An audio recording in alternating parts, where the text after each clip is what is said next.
മഹാത്മാഗാന്ധിജിയുടെ രക്തസാക്ഷിത്വ ദിനത്തോട് അനുബന്ധിച്ച മുണ്ടക്കയം മണ്ഡലം കോൺഗ്രസ് കമ്മിറ്റിയുടെ നേതൃത്വത്തിൽ പുഷ്പാർച്ചനയും അനുസ്മരണ ചടങ്ങും സംഘടിപ്പിച്ചു. യോഗത്തിൽ മണ്ഡലം Congress committee president KS Raju അധ്യക്ഷത വഹിച്ചു. കോൺഗ്രസ് പാർട്ടിയുടെ നേതൃത്വത്തിൽ അനുസ്മരണ ചടങ്ങും പുഷ്പാർച്ചനയും ഉൾപ്പെടെയുള്ള ചടങ്ങുകൾ സംഘടിപ്പിക്കുന്നതിൻ്റെ ഭാഗമായി മുണ്ടക്കയം മണ്ഡലം കോൺഗ്രസ് കമ്മിറ്റിയുടെ നേതൃത്വത്തിൽ മഹാത്മാഗാന്ധിയെ അനുസ്മരിച്ചുകൊണ്ടുള്ള ഒരു ചടങ്ങ് അനുസ്മരണ ചടങ്ങാണല്ലോ നടക്കുന്നത്.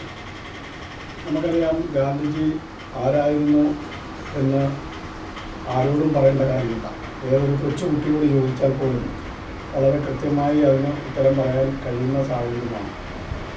നമുക്കറിയാം, ഒരു കാലഘട്ടത്തിൽ നമ്മുടെ രാഷ്ട്രം ബ്രിട്ടീഷുകാരുടെ മേൽക്കോയ്മയിലായിരുന്ന ഒരു സാഹചര്യത്തിൽ അന്ന് അതിനെതിരെ സന്ധിയില്ലാ സമരം നടത്തുകയും ജയിൽവാസം അനുഭവിക്കുകയും നമ്മുടെ രാജ്യത്തിന് സ്വാതന്ത്ര്യം നേടിത്തരുന്നതിൽ നിർണായകമായ പങ്കുവഹിച്ച ചുക്കാൻ പിടിച്ച നേതൃത്വം കൊടുത്ത മഹത് വ്യക്തിത്വമാണ് ലോകം ആദരിക്കുന്ന നമ്മുടെ മഹാത്മജി.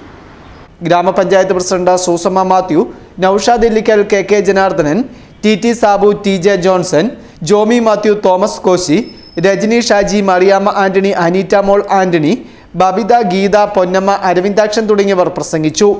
Festoon news, Mundakayam.